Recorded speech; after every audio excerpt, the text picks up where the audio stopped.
Bienvenido a tu espacio desde el aula. Hoy vamos a conversar sobre el estudio de las organizaciones, o sea, cómo podemos comprender la dinámica de las organizaciones desde la psicología, o sea, más bien de lo denominada psicología de las organizaciones. Bien, lo primero que debemos tener claro, ¿qué es una organización? Una organización muchas veces la concebimos como un edificio bien grande, bien voluminoso, o una gran entidad. Una organización va desde una escuela, desde un hogar, desde un pequeño club, hasta una gran nación, o un conjunto de naciones. Por ejemplo, las organizaciones de los Estados Americanos, ¿verdad? La OEA, por decirlo así. Esas son organizaciones, pero aquí el concepto de organización lo vamos a ver nosotros como una unidad que está coordinada y que va a tener un mínimo de 2 personas o 2 miembros, ¿verdad? Y estas personas van a trabajar para alcanzar algún conjunto de metas o una meta en común. Fíjense, hay un punto clave en todo esto y es la coordinación. Para que 2 personas se coordinen, tienen que estar sujetas a un conjunto de reglas, de normativas, ¿verdad? Y esa normativa entra en lo que llamamos la estructura organizacional. Pero ya de por sí, cuando están juntas, están constituyendo un grupo. Y cada uno de manera individual está revestido de su psicología muy particular, producto de su cultura, de su modo, de su estilo, el estilo bajo el cual lo criaron, de su personalidad, de su actitud. O sea, son individuos psicosociales que están interactuando. Y ahí, en ese contexto que nosotros hemos denominado organización, es que vamos a entender lo que se concibe como psicología de las organizaciones. O sea, cómo entender una organización desde lo psicológico. La dinámica de las organizaciones o la psicología de las organizaciones la vamos a comprender mejor si entendemos lo que es el comportamiento organizacional y lo que son las ciencias de la conducta. Fíjense, la ciencia de la conducta humana no trabajan por sí solas, sino que ella, en este caso el comportamiento organizacional, va a hacer uso de un conjunto de principios básicos de otras ciencias para poder entender la conducta organizacional o el comportamiento organizacional. Entre estas ciencias de la cual se va a auxiliar está la psicología, la propia sociología, las ciencias políticas, la antropología cultural, yo le agregaría la psicología social y la administración. Cada una de ellas van a aportar modelos teóricos, principios y prácticas muy particulares que van a ayudar a comprender lo que es la conducta humana al interno de las organizaciones. Bueno, ¿y cómo nosotros concebimos o conceptualizamos el comportamiento organizacional o la conducta organizacional? Fíjense, no es una ciencia, no, es un campo, un área de estudio, un área de saber que se va a sustentar en un conjunto de teorías, como les señalaba anteriormente, de métodos y principios que se derivan de otra disciplina con la intención de aprender o de comprender acerca de las percepciones, los valores, las capacidades de aprendizaje y las acciones de los individuos mientras estos están haciendo su labor o su trabajo dentro de un grupo en las organizaciones. Y en consecuencia se procurará entonces analizar el efecto que tiene el ambiente de las organizaciones y sus recursos humanos, y así como las propias instalaciones y la estructura en términos general en el comportamiento del individuo y del grupo. Bueno, vamos a explicar esto un poquito más. ¿Qué significa esto? Bueno, en lo individual, toda esta teoría, métodos y principios que se aportan de otra ciencia, primero van a ver al individuo, a comprender al individuo, esa unidad básica, podríamos así decir. Y en el individuo tenemos entonces un conjunto de percepciones, de valores, de personalidad, de actitudes y la capacidad sobre todo que él tiene para aprender las tareas, las tareas que tiene que realizar. Ahora, él no las hace solo, él las hace dentro del grupo.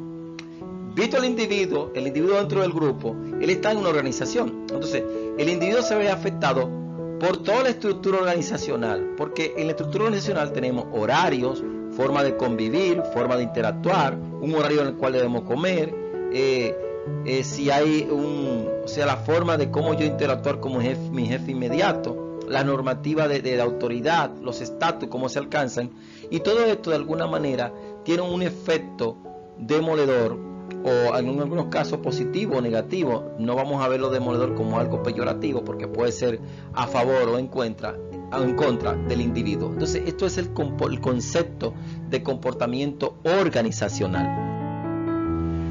El comportamiento o el concepto más bien de comportamiento de conducta organizacional vamos a verlo fragmentado, o sea, cómo se ilustra esta explicación que acabamos de dar de lo que es el comportamiento organizacional, o sea, del uso de la teoría, métodos y principios que se hacen para comprender al individuo cuando se comporta en grupo, pero el efecto que tiene las organizaciones en el comportamiento de los individuos y en consecuencia de la conducta grupal.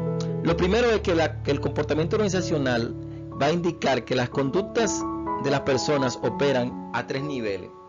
O sea, estos 3 niveles son a nivel individual, a nivel grupal y a nivel organizacional. El individuo se comporta primero de manera individual, o sea, con todo lo que él, pero el grupo hace un efecto en él y se comporta entonces muchas veces en función del grupo y en consecuencia el grupo se ve afectado de las organizaciones. O sea, cuando vamos a analizar el comportamiento de un empleado, de un individuo, de un sujeto dentro de las organizaciones, no lo podemos ver única y exclusivamente desde la óptica del individuo. Explico. Un sujeto que tenga un mal desempeño, tú no puedes decir, o no podemos nosotros decir de antemano que ese mal desempeño es porque el sujeto no posee las capacidades necesarias o que el sujeto es bruto, por así decir, o carente de las capacidades, las habilidades y la destreza, o que es haragán, o que simplemente le es así porque es así. No.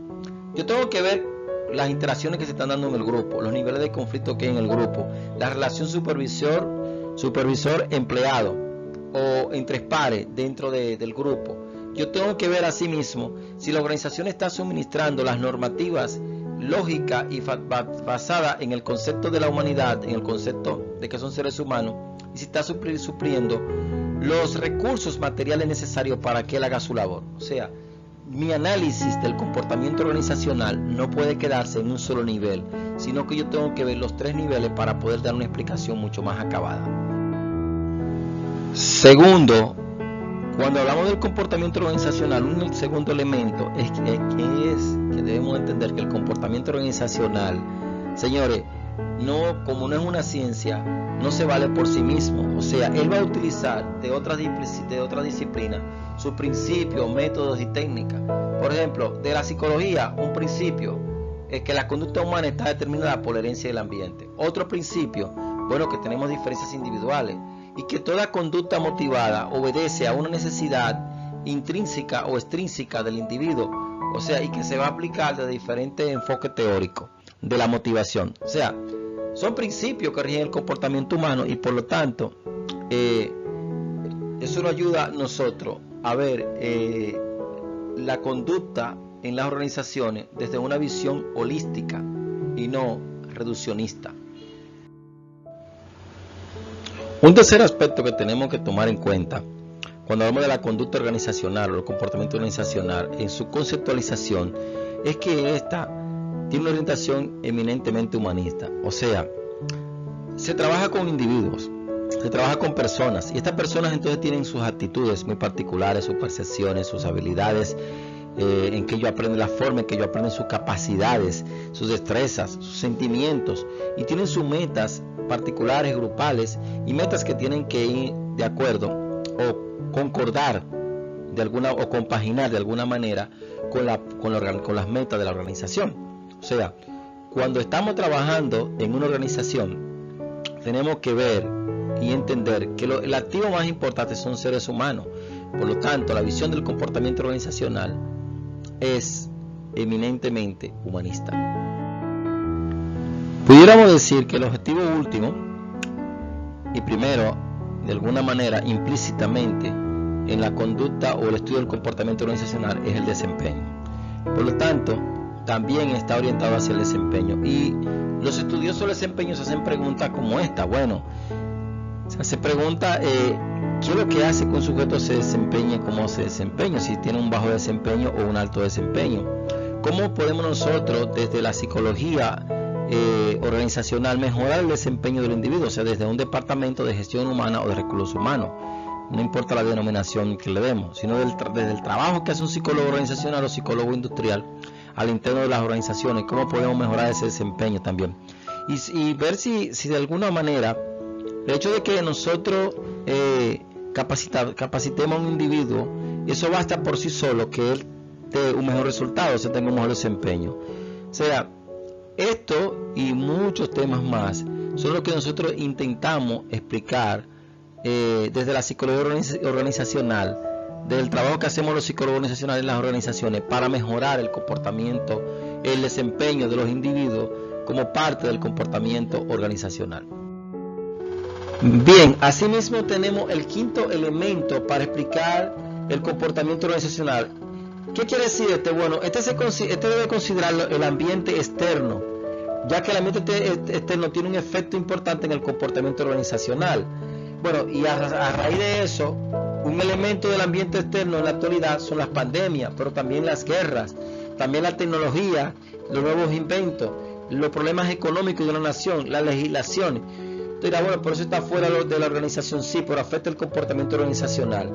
Si ustedes vieron mi conferencia de el efecto de la pandemia en las variables psicológicas del trabajo, ahí pueden ver cómo la pandemia tiene un efecto directo en el comportamiento de las organizaciones, porque altera ciertas variables psicológicas de orden individual y en consecuencia el comportamiento y el desempeño de los empleados. Bien, un sexto elemento importante para comprender el comportamiento organizacional, o sea, el concepto del comportamiento organizacional, es que el comportamiento organizacional confía mucho en las disciplinas con las cuales ella se relaciona. Por lo tanto, le va a conceder mucha importancia al método científico al estudiar la variable y las relaciones que se dan entre el comportamiento, las variables que inciden y alteran el comportamiento. De manera que aplicar el método científico a la investigación acerca del comportamiento organizacional ha dado lugar entonces al surgimiento de un conjunto de principios, lineamiento acerca de lo que constituye entonces una buena investigación. O sea, que los que estudian el comportamiento organizacional, para tener una mejor comprensión, por ejemplo, de los conflictos, del ausentismo, hacen investigaciones partiendo del uso del método científico, sin importar la disciplina en la cual se encuentren. ¿De acuerdo? Visto los 6 puntos que explican entonces el comportamiento organizacional, más bien el concepto de comportamiento organizacional, vamos a ver ahora los principios de la conducta humana que sigue el comportamiento organizacional. O sea, en cuáles principios se fundamenta. Antes de entrar en detalle, yo debo aclarar que aparte de las diferencias individuales, que es lo que vamos a ver ahora, o la gente diferente, hay un principio fundamental que nos da la psicología, y es que la conducta humana está determinada tanto por la herencia como por el ambiente. Pero también, en mis años como académico, yo he observado que la conducta humana se manifiesta a partir de las necesidades que tienen los individuos. O sea, los individuos tienen un conjunto de necesidades y eso lo mueve a determinado comportamiento. O sea, eso es lo que motiva al individuo y en consecuencia toda conducta responde a algún tipo de necesidades. ¿De acuerdo? Bien, entonces, un principio importante, como les señalaba anteriormente, son las diferencias individuales o las personas diferentes. O sea, a diario los psicólogos, inclusive psicólogos ya graduados, hablan de diferencias individuales. Pero hay que tener claro en cuanto a qué estamos hablando desde la psicología de diferencias individuales. Tenemos claro que en la biología, cuando hablamos de diferencias individuales, nos referimos a lo biológico, a lo genético. Por ejemplo, un hombre es diferente a una mujer porque tiene una estructura genética diferenciadora. No solamente en los fenotipos, en lo que se ve, sino también de esos cromosomas que somos resultado. Por ejemplo, el hombre es resultado del XY, mientras que la mujer es resultado del XX. Ya hay una diferencia tácita desde el proceso de fecundación. Pero en términos psicológicos, cuando hablamos de esas diferencias, nos estamos refiriendo, por ejemplo, a las percepciones, a la personalidad y a las experiencias de cada uno de nosotros que tenemos en la vida, que son únicas, son irrepetibles, o sea, no se repiten.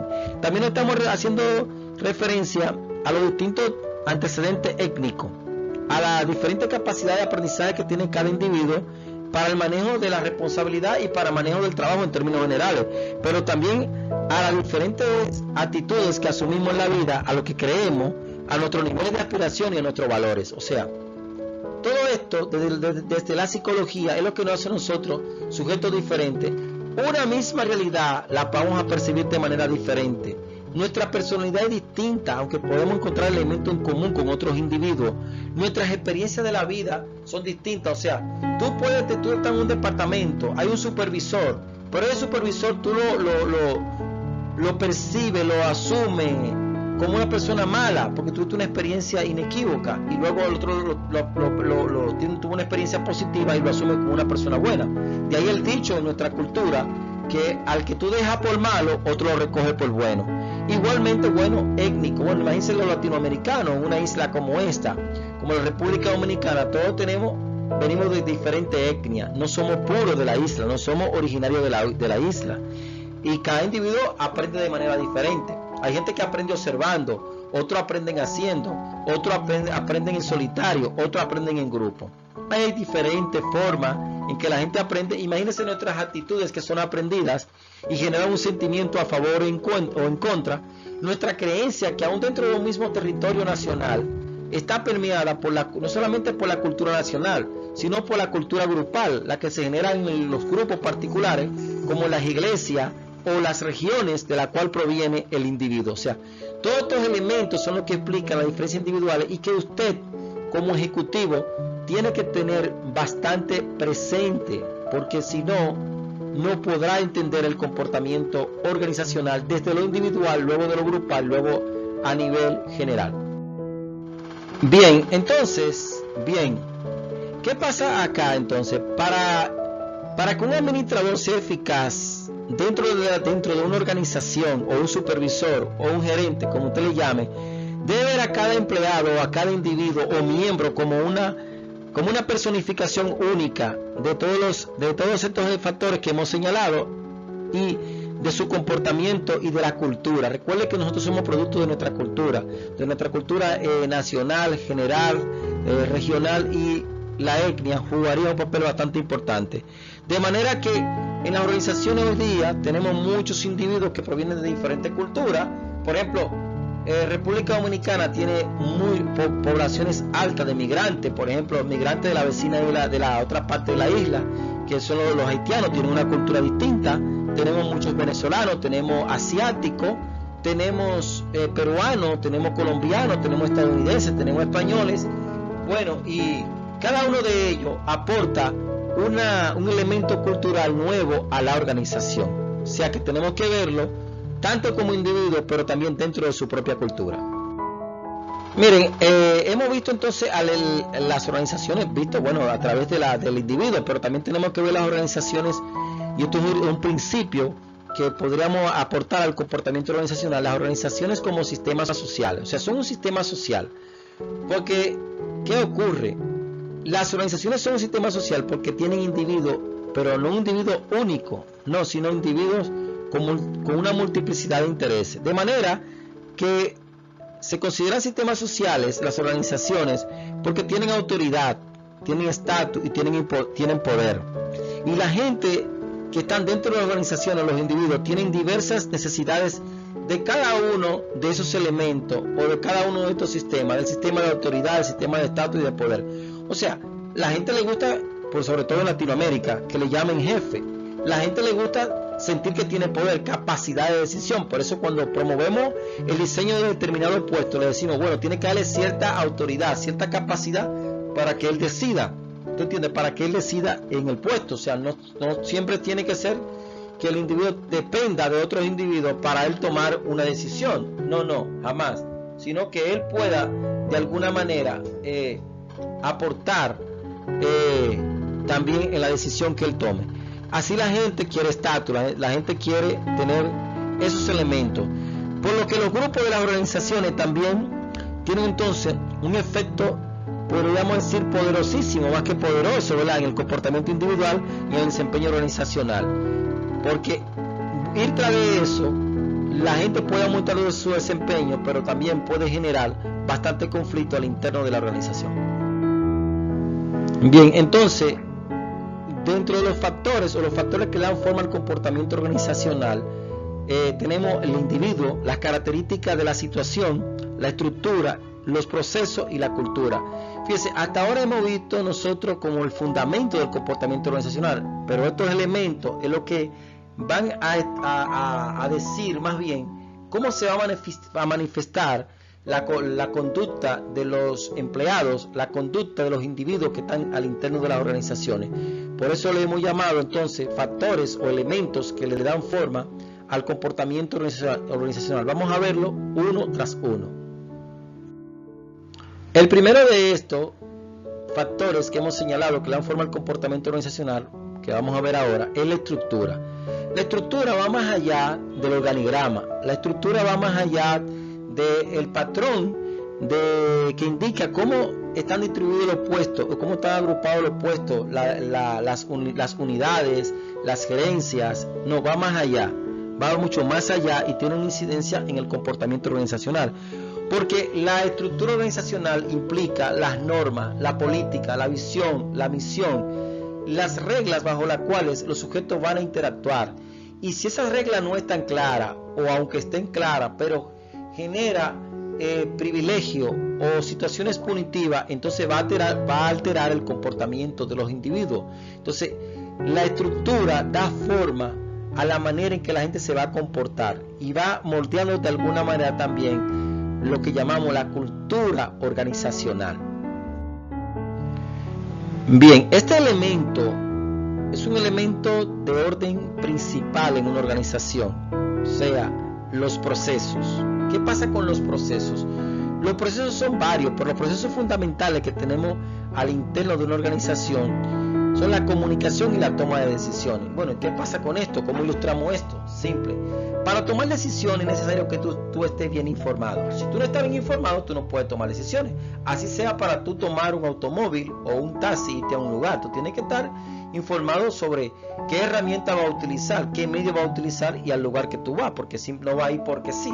Entonces, esos son elementos esenciales, elementos fundamentales y sobre todo la comunicación. La comunicación es el proceso más importante porque en una organización a diario, constantemente, se está generando comunicación y la comunicación es lo que mueve el comportamiento individual, el comportamiento grupal y en consecuencia el comportamiento organizacional. Entonces es muy importante que los que dirigen, ustedes, los psicólogos organizacionales, le presten atención a la esencia y a la forma en que se administra la comunicación en una organización. Fíjense, hasta ahora, entre los factores que hemos visto que le dan forma al comportamiento organizacional, tenemos por un lado el individuo, vimos la estructura, vimos los procesos, ahora estamos viendo la cultura. La cultura es fundamental entenderla en estos tiempos. ¿Por qué? Porque vivimos en un mundo global, en un mundo de alguna manera sin frontera, en un mundo altamente comunicado y lo que ocurre en una nación ya todo el mundo lo ve. Por ejemplo, hoy día las redes están atestadas de una canción y un baile que se llama Jerusalema o Jerusalén.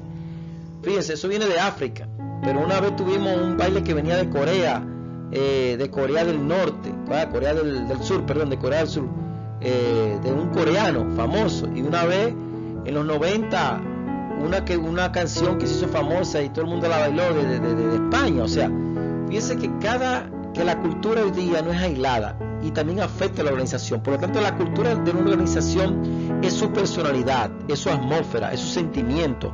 La cultura de una organización va a definir el comportamiento y los vínculos apropiados.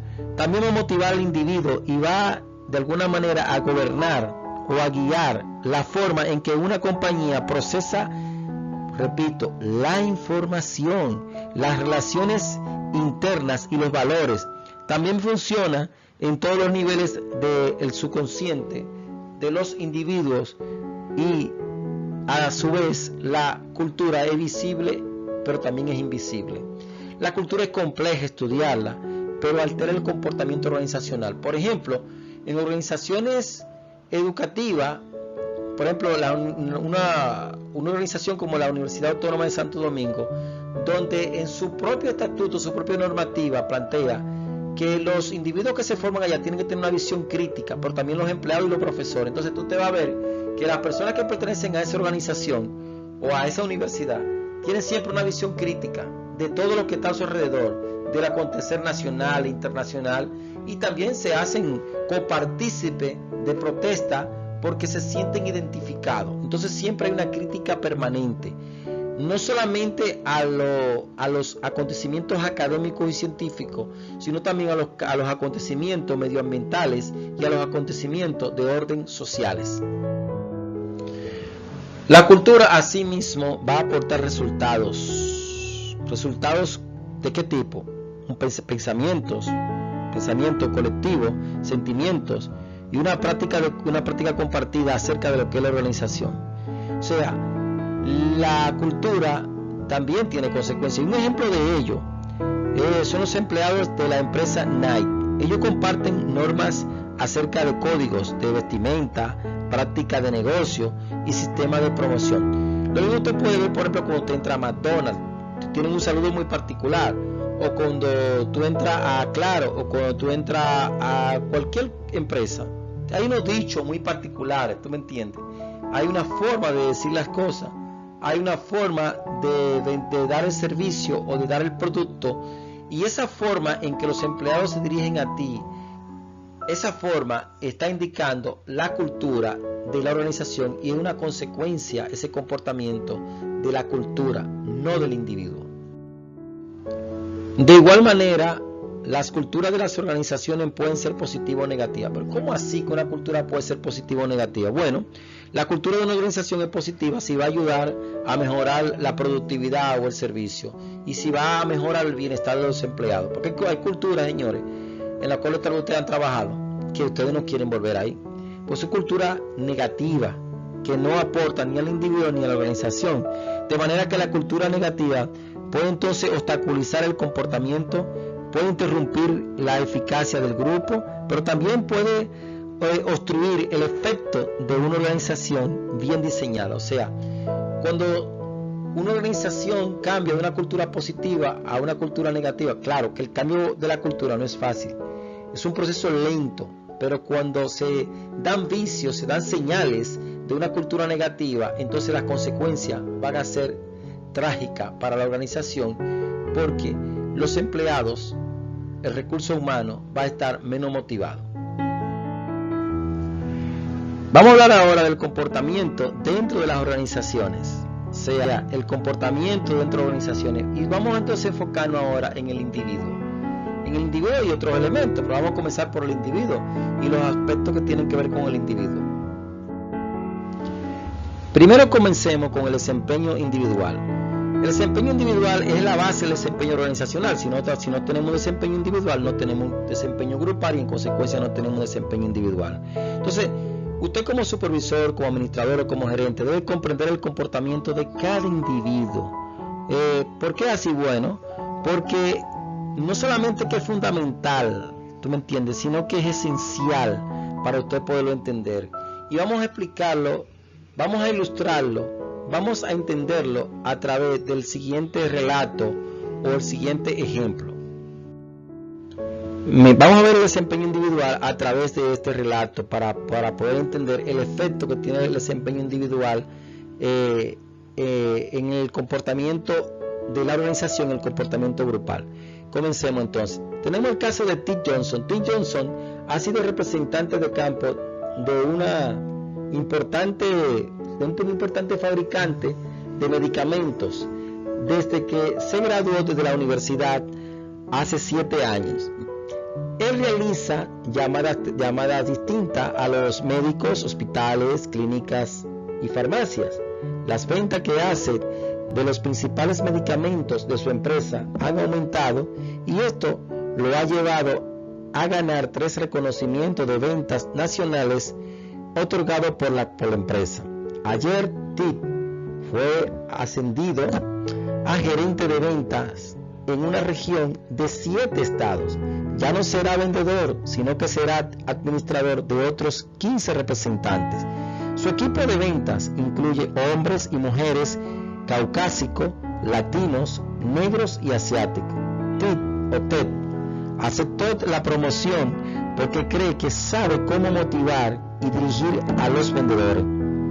Él comenta: conozco la personalidad de los vendedores, son personas especiales, conozco sus valores y actitudes, lo que se requiere para motivarlos sé que puedo motivar a una fuerza de ventas.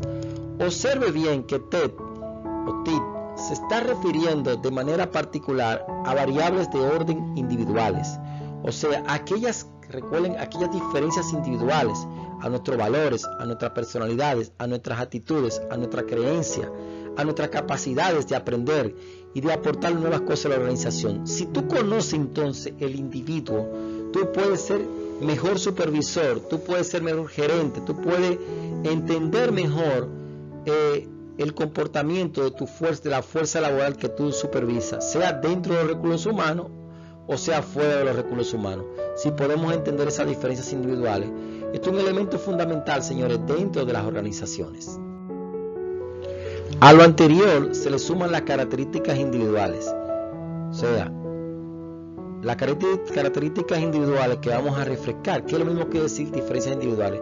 La psicología y la sociología entonces contribuyen a un conocimiento bastante relevante acerca de las relaciones entre actitudes, percepciones, personalidad, valores y desempeño individual. Fíjense, ¿cómo se va a relacionar todo esto con el comportamiento grupal? ¿Cómo vamos a relacionar estas diferencias individuales, estas características individuales con el grupo, pero también cómo van a aportar al desempeño individual y grupal? ¿Qué es lo que vimos en el caso anterior? O sea, si yo conozco estas variables, entonces yo puedo entender mejor y puedo elaborar estrategias que aumenten el desempeño de mis colaboradores, de mis empleados, de mis trabajadores, independientemente de cómo usted le llame, de aquello que generan el producto o el servicio para que la organización permanezca en el mercado. Por lo que entonces los administradores que no podrán jamás ignorar entonces la necesidad de adquirir conocimiento y actuar en consecuencia de acuerdo con las características individuales de ambos. Y aquí, oiga bien, aquí hay algo importante que le estoy señalando. Las características individuales de ambos. ¿Por qué las características individuales de ambos? Bueno, y esto es un punto importante, entender las características individuales de ambos. Mire, quien mejor puede interactuar con una fuerza laboral es el que se conoce a sí mismo.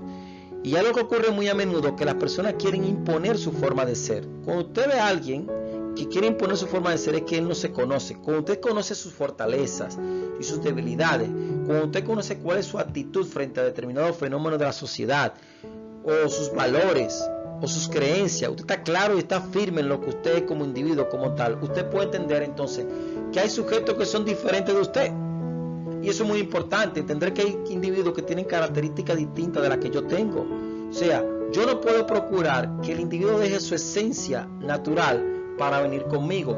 Y eso no solamente ocurre en las organizaciones, eso ocurre en las relaciones familiares, en las relaciones de amigos, en las relaciones de poder-sumisión, en las relaciones de pareja, y lo más triste es en las relaciones de pareja, cuando uno de los dos quiere imponer su forma de ser.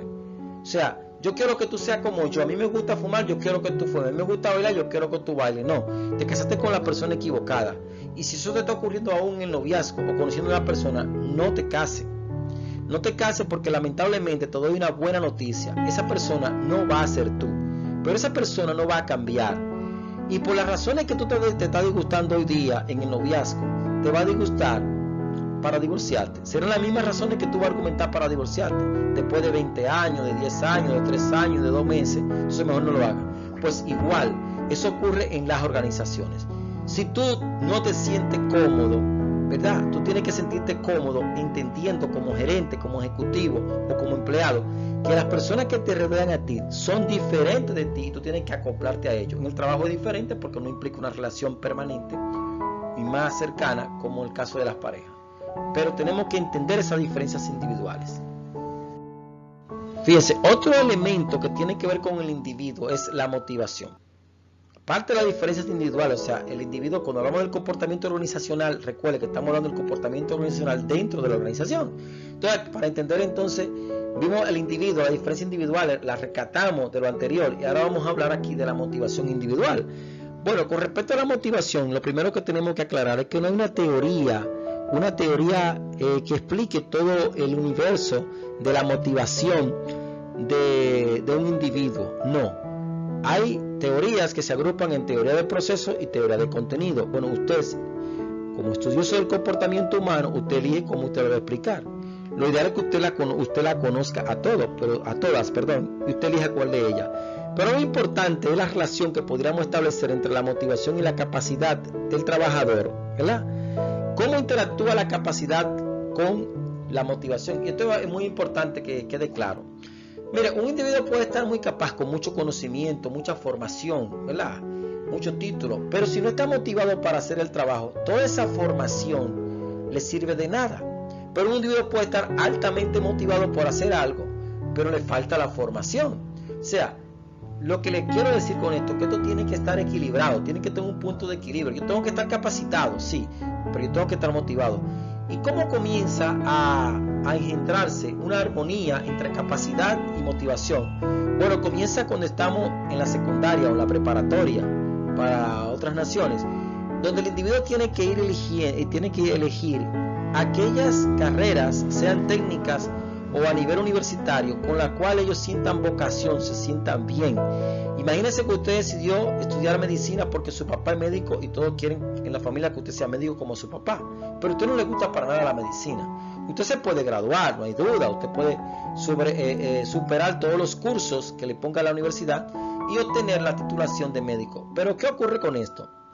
Lotería, que usted no está motivado por ser médico. Lo mismo puede ocurrirle con la psicología, lo mismo puede ocurrirle con la administración. De ahí que cualquier ocupación, sea esta técnico profesional, sea esta una actividad que usted eligió de manera empírica, o sea producto de estudios universitarios, usted tiene que tener interés por ella o vocación, porque ese interés o esa vocación es que van a hacer conjugar en un punto de equilibrio la motivación con la capacidad del trabajador y en consecuencia un alto desempeño.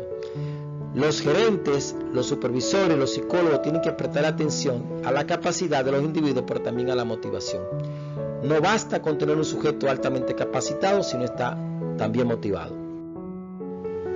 Otro aspecto del comportamiento organizacional dentro de las organizaciones son las recompensas y las evaluaciones. Hay una relación entre recompensa y evaluaciones. En nuestra cultura muchas veces se evalúa para despedir personas, pero no podemos estar evaluando para despedir personas. Entonces, una de las más poderosas influencias en el desempeño individual es el sistema de recompensa de la organización. No hay duda. La gente va tras las recompensas. A la gente le gusta que hayan planes de compensaciones, bonos, tanto los que son oficiales, los que están vinculados con las leyes, como los que no están vinculados con las leyes. La administración puede utilizar entonces recompensas que pudieran incrementar el desempeño actual de los empleados, pero también puede utilizar recompensas para atraer empleados hábiles para la organización, o sea, empleados que están en el mercado y que están altamente capacitados. Si observan que yo tengo un buen sistema de recompensa como organización, pues van a querer ir allá. Aquí una vez se dio lo que llamó una guerra de papeleta en las empresas televisivas, cuando en la década de los 80 un empresario llamado Leonel Almonte compró el Canal 7. Entonces se llevó muchos artistas de la época para allá a papeletazo limpio, la guerra de la papeleta. Pero también en la década de los 90, cuando se rompió aquí el monopolio de las telecomunicaciones, que solamente existía Codetel y llegó Tricón en República Dominicana, una guerra, un secuestro de cerebro. Los mejores empleados de la Codetel se lo llevaba la Tricón. O sea, se le llevaba lo que que hoy día evolucionó, ha sido vendida y le han cambiado el nombre. Se llama Altiz en República Dominicana, pero en principio se llamó Tricón. Bien, entonces fíjense qué ocurre con esto, que es importante la recompensa para esas dos razones, para que los empleados tengan alto desempeño, pero también para que los empleados que son muy capacitados en el mercado vengan a nuestras organizaciones. Pero también las evaluaciones de desempeño juegan un papel importante, porque ¿qué ocurre con esto? Bueno, porque a través de la evaluación de desempeño la gente puede obtener recompensa, y no solamente un bono o un aumento salarial, sino una recompensa cuando tú lo capacitas al empleado, cuando tú aumentas sus habilidades y su destreza, también tú estás recompensando al empleado. Así que es importante entender cómo funcionan en el comportamiento organizacional las recompensas y las evaluaciones, porque estas pueden alterar, pero también pueden mejorar un comportamiento individual o organizacional inadecuado. Otra forma de compensar a nuestros empleados, fíjense, otra manera de compensarlo. ¿Y qué otra manera? Bueno, que no implique necesariamente lo pecuniario, lo material. Y es lo siguiente, entenderlo tal vez desde la teoría de Friedrich Herbert de la motivación, es que el desempeño del trabajador, del trabajo mismo, puede proporcionar a los empleados recompensa, particularmente si el desempeño laboral lleva a un sentido de responsabilidad personal, autonomía y significado. O sea, si el puesto de trabajo está diseñado de una manera tal que el empleado se sienta satisfecho con los logros que él logra, valga la redundancia. Pero ¿qué ocurre con esto? Que eso tiene que ver mucho que el empleado correcto esté en el puesto correcto. Tiene que ver mucho con los sujetos que yo seleccioné. Si yo seleccioné sujetos que están altamente motivados por estar en ese puesto y tienen, como le decía anteriormente, la capacidad también y la motivación y tienen la vocación para el puesto, entonces eso va a generar una recompensa en sí misma. O sea, yo trabajar me va a recompensar en sí mismo. Estas recompensas que son intrínsecas, de naturaleza intrínseca también, se pueden complementar, entonces, como decíamos anteriormente, con las recompensas que son extrínsecas o las que son de tipo materiales, de alguna manera. O sea que el administrador o el gerente o el supervisor puede de alguna manera hacer un híbrido con respecto a este tipo de recompensas. Son muy importantes y más que una palmadita, más que que te coloquen tu fotografía al entrar de la organización, es que el trabajo en sí mismo te pueda motivar y te pueda, más que todo, tú sentir que él te recompensa. Miren, dentro de las organizaciones también tenemos los grupos, y los grupos inciden en el comportamiento organizacional. Y bueno, como te dice aquí, el grupo influye en el comportamiento organizacional y de hecho en las interrelaciones personales. El comportamiento de los grupos y la influencia interpersonal, ¿verdad?, son también fuerzas poderosas que van a afectar el desempeño organizacional, ¿verdad? ¿Y por qué así? Bueno, porque el individuo no se encuentra al margen de la organización, sino se encuentra dentro de una organización y él no trabaja solo, él trabaja y pertenece a algún grupo. De manera que el grupo al que él pertenece entonces altera su comportamiento. Y vamos a ilustrarlo, vamos a verlo con el siguiente relato. En este relato vamos a ver cómo el grupo influye en las relaciones interpersonales, pero asimismo el efecto que tiene el grupo en todo el comportamiento de la organización. Vamos a ilustrarlo con este relato. Y dice así: durante sus 2 años y medio como cajera en el banco de un pequeño pueblo de Fort Smith, Arkansas, Kelly McLeod desarrolló amistad personal cercana con sus compañeros de trabajo. Esta amistad rebasaba los límites del trabajo. Hace 2 meses, Kelly fue promovida a gerente de sucursal y estaba muy emocionada con su nuevo reto. Comenzó el empleo con un gran optimismo y creyó que sus amigos estarían realmente felices por ella y que apoyarían sus esfuerzos. Pero desde que se convirtió en gerente de sucursal, las cosas cambiaron. Kelly no puede pasar tanto tiempo con sus amigos porque a menudo está fuera de la sucursal por tener que asistir a juntas administrativas en la oficina principal. Kelly considera que únicamente algunos de sus amigos han empezado a actuar un poco diferente hacia ella. Pero desde que se convirtió en gerente de sucursal, las cosas cambiaron. Kelly no puede pasar tanto tiempo con sus amigos porque a menudo está fuera de la sucursal por tener que asistir a juntas administrativas en la oficina principal. Kelly considera que únicamente algunos de sus amigos han empezado a actuar un poco diferente hacia ella. Hace poco Kelly dijo lo siguiente: no sabía que ser parte del equipo administrativo podría hacer esa diferencia. Francamente, nunca lo había pensado. Supongo que fui ingenua. Ahora tengo una perspectiva del negocio muy diferente y tengo que lidiar con problemas que ni conocía. ¿Qué le pasó a Kelly? Kelly estaba muy cómoda con sus amigos, pero ¿qué pasa? Ahora Kelly es parte de más de un grupo. Al ser parte de más de un grupo, ella tiene problemas de relaciones interpersonales. Ya los amigos no la aceptan como tal, porque ella cambió de estatus. Recuerde que cuando cambiamos de estatus, con el estatus vienen entonces nuevos roles. Y esos roles implican entonces que yo tengo que hacer una diferenciación de mi comportamiento anterior. Por ejemplo, en nuestra cultura se dice que no es lo mismo ser amiga de una soltera que ser amiga de una casada. ¿Qué es lo que pasa? Cuando tú estás soltera, tú tienes un rol, un estatus en la sociedad de soltera. Cuando eres casada, tienes entonces otro estatus que es el de casada. En consecuencia, tu comportamiento va a cambiar y eso va a generar entonces fricción al interno del grupo de soltera al cual tú pertenecías. Y es probable que tú dejes ese grupo de amigas o ya te dejen a ti. Lo mismo ocurre en el caso de Kelly. Sus amigos cuando ella era cajera la veían de una manera, ella lo veía a ellos de otra manera. Entonces, en consecuencia, todo esto ha alterado las relaciones entre ellas. Y así se va moldeando el comportamiento dentro de la organización. Y es una forma dinámica también nosotros ver cómo varía el comportamiento de los individuos al interno de las organizaciones.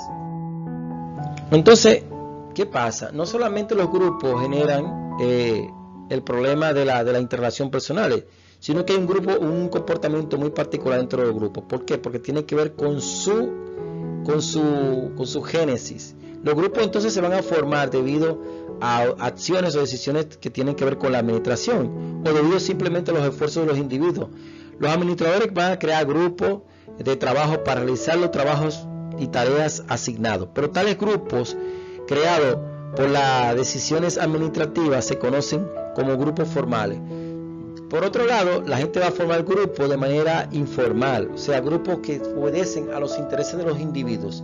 Y vamos a ver que a lo largo y a lo ancho de todas las organizaciones vamos a tener grupos formales y grupos informales, pero ambos contribuyen al comportamiento de la organización, al comportamiento organizacional en alguna u otra dirección. Son generadores de conflictos, son generadores de soluciones y son parte de la dinámica misma de las organizaciones. Entenderlo es muy importante porque eso nos ayuda a entender el comportamiento organizacional. Recuerde que la conducta organizacional se analiza a 3 niveles: a nivel individual, a nivel grupal y a nivel organizacional. Como les decía anteriormente, los grupos generan conflicto.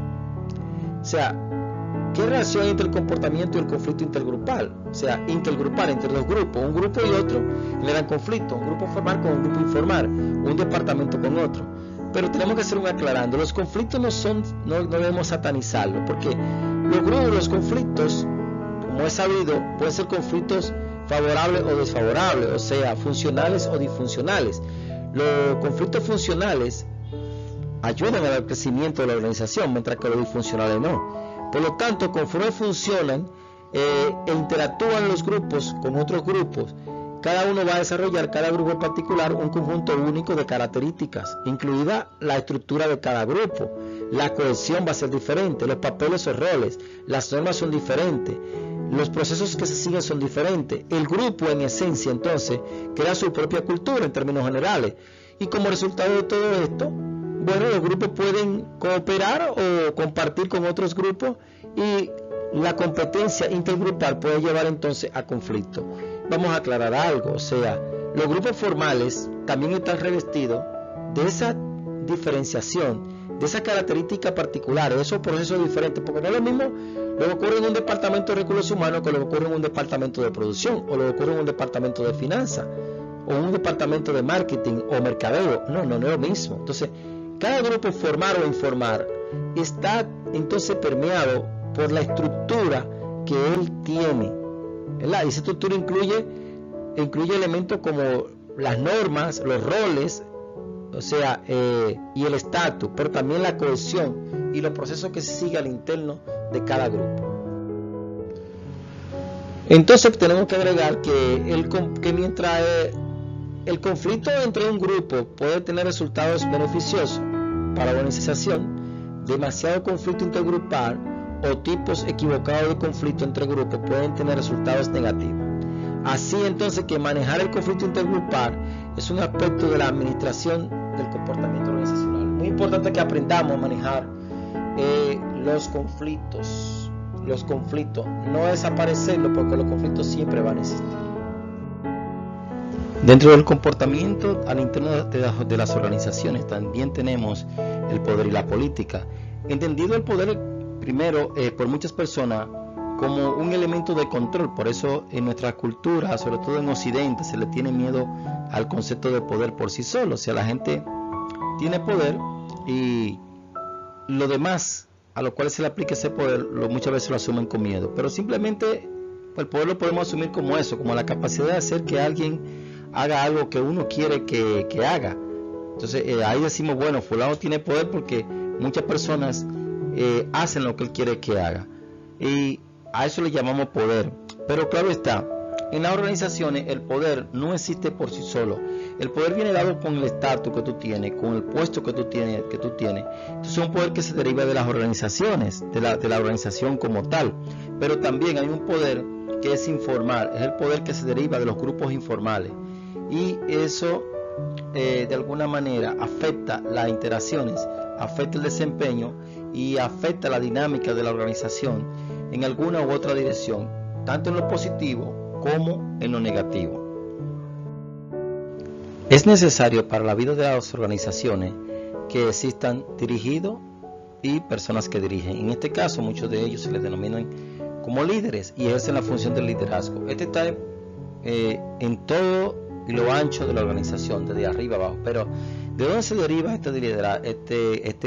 Este liderazgo se deriva muchas veces de la estructura formal de la organización. Este liderazgo también lo puede tener el individuo como una característica, un rasgo muy particular de él. Por eso la gente dice, bueno, este liderazgo entonces puede tipificarse en función de la circunstancia, en función del momento que nosotros encontremos. Pero mucha gente entiende que un estilo de liderazgo puede aplicarse a todas las circunstancias. Y por eso, como vamos a ver en algún punto, el liderazgo se clasifica de diferente manera, obedece a características particulares, pero también responde a ciertas circunstancias. Entonces ahí emergen los estilos de liderazgo que son necesarios para el comportamiento dentro de las organizaciones, porque un líder ejerce un efecto determinante para que las personas que lo siguen a él se comporten de tal o cual manera, o que simplemente la gente deje de seguirlo. Bien, hasta aquí hemos llegado y hemos visto los elementos que componen el comportamiento de los individuos dentro de las organizaciones, o más bien el comportamiento organizacional. Dentro de organizaciones que tienen aspectos como el individuo, como veíamos, las características individuales, la motivación individual, las recompensas y las evaluaciones, el grupo y la influencia intergrupal, el liderazgo, el poder y la política, el comportamiento y el conflicto intergrupal, y por último el comportamiento de grupo. Todos estos elementos hacen o determinan la forma en que se manifiesta el comportamiento organizacional interno de las organizaciones.